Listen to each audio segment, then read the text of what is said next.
বন্যা পরিস্থিতি নিয়ে আরও জানাতে সিলেট ও মৌলভীবাজার থেকে যোগ দিচ্ছেন আমাদের সহকর্মীরা। শুরুতেই যাচ্ছি সিলেটে, সেখান থেকে যোগ দিচ্ছেন আমাদের সহকর্মী রানা মজুমদার। রানা, সিলেটে এই মুহূর্তে আবহাওয়া পরিস্থিতি আপনি কেমন দেখছেন? বন্যার পূর্বাভাসে কি বলা হয়েছে, আর দীর্ঘদিন ধরে এই অবস্থার সমাধানে কোনো উদ্যোগ কেন নেওয়া হচ্ছে না প্রশাসনিকভাবে? এখন জন্ম সনদ দিয়ে খোলো বিকাশ স্টুডেন্ট অ্যাকাউন্ট।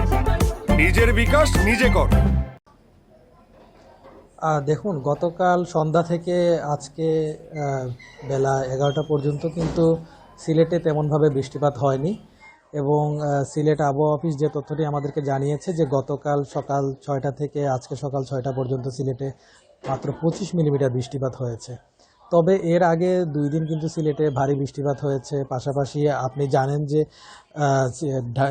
ভারতের উজান থেকে যে পাহাড়ি ঢল নেমে এসেছিল, সেই নেমে আসা ঢলের কারণে কিন্তু সিলেটের অনেক নিম্নাঞ্চল প্লাবিত হয়েছে। পাশাপাশি এই যে ভারী বৃষ্টিপাত হলো, সেই বৃষ্টিপাতের কারণে কিন্তু সিলেটের যে কিছু নিম্ন এলাকা রয়েছে, নিচু এলাকা রয়েছে, সেই নিচু এলাকাগুলো কিন্তু প্লাবিত হয়েছে। আমরা এই মুহূর্তে রয়েছি সিলেটের যে 14 নম্বর ওয়ার্ড রয়েছে সিটি কর্পোরেশনের, সেই 14 নম্বর ওয়ার্ডে।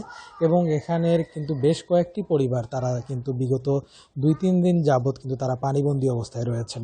তারা যে বিষয়টি আমাদেরকে জানিয়েছেন যে সিলেটে যদি অল্প পরিমাণ বৃষ্টিপাতও হয়, তাহলেই কিন্তু এই যে এলাকাটি রয়েছে সেই এলাকাটির কিন্তু বেশিরভাগ বাড়িঘর, বসতবাড়ি অনেকটাই পানিতে তলিয়ে যায় এবং তাদের কিন্তু আসলে ভোগান্তি চরম মাত্রায় পৌঁছায়। তো এক্ষেত্রে তারা যেটি বলছেন যে আসলে এইরকম হওয়ার পেছনে কারণটি মূলত অপরিকল্পিত যে উন্নয়নটা, সেই অপরিকল্পিত উন্নয়নের কারণেই কিন্তু মূলত এই যে বিষয়টি হচ্ছে তারা আমাদেরকে জানিয়েছেন। এবং তারা বলছেন যে আসলে দ্রুত যদি আসলে পরিকল্পনা অনুযায়ী সিলেটের ড্রেনেজ সিস্টেম কিংবা নদী খনন না করা হয়, তাহলে এ ধরনের ভোগান্তি কিন্তু কখনোই লাঘব হবে না।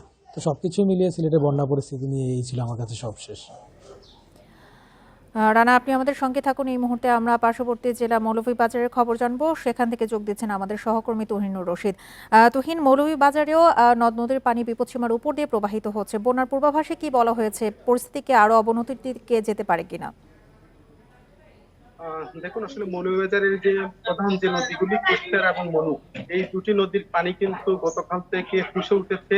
আজ সকাল 9টায় কিন্তু যে কুষ্টিয়ার নদী, সেটি বিপদ সীমার শেরপুর পয়েন্টে 20 সেন্টিমিটার উপর দিয়ে প্রবাহিত হচ্ছে। আবার মনু নদী যেটি আছে সেটি সাবরিকাট পয়েন্টে কিন্তু বিপদ সীমার 48 সেন্টিমিটার উপর দিয়ে প্রবাহিত হচ্ছে। তার ফলে মনু এবং কুষ্টিয়ার নদীর পানি কিন্তু প্রতিনিয়ত বাড়ছে এবং আমরা দেখেছি এই নদী কেন্দ্রিক যেসব গ্রামগুলি সেগুলি কিন্তু প্লাবিত হয়ে গেছে ইতিমধ্যে। আপনি জানেন যে সম্প্রতি কিন্তু এই দুটি যে নদীর কারণে কিন্তু এই সব এলাকার মানুষজন কিন্তু চরম দুর্ভোগে ছিলেন এবং পানি কিছুটা কিন্তু কমা শুরু হয়েছিল। এতে করে কিন্তু এখানকার যেসব মানুষ, বানবাসী মানুষেরা, তারা কিন্তু বাড়িঘরে ফিরতে শুরু করেছিলেন। কিন্তু ফের আবারও যে এই যে উজানের ঢল এবং বৃষ্টিপাত, এর কারণে কিন্তু আবারও পানি বৃদ্ধি পেতে শুরু করেছে। ইতিমধ্যে কিন্তু এই সব এলাকার যেসব গ্রামীণ হাট বাজার, এমনকি গ্রামগুলি রয়েছে, সেগুলিতে কিন্তু পানিতে তলিয়ে গেছে এবং প্রতিনিয়ত কিন্তু পানি বাড়ছিল। তো আসলে যে এই দুটি নদীর পাশে যে হচ্ছে হাকালুকি হাওর, এই হাকালুকি হাওর কেন্দ্রিক যেসব উপজেলা রয়েছে, কুলাউড়া, জুড়ি এবং বড়লেখা, এই আসলে যে উপজেলার অনেকগুলি গ্রাম কিন্তু পানি কমা শুরু হয়েছিল, কিন্তু আবার নতুন করে এই হাকালুকি হাওরে পানি বৃদ্ধি পেয়ে কিন্তু নতুন নতুন এলাকা প্লাবিত হচ্ছে।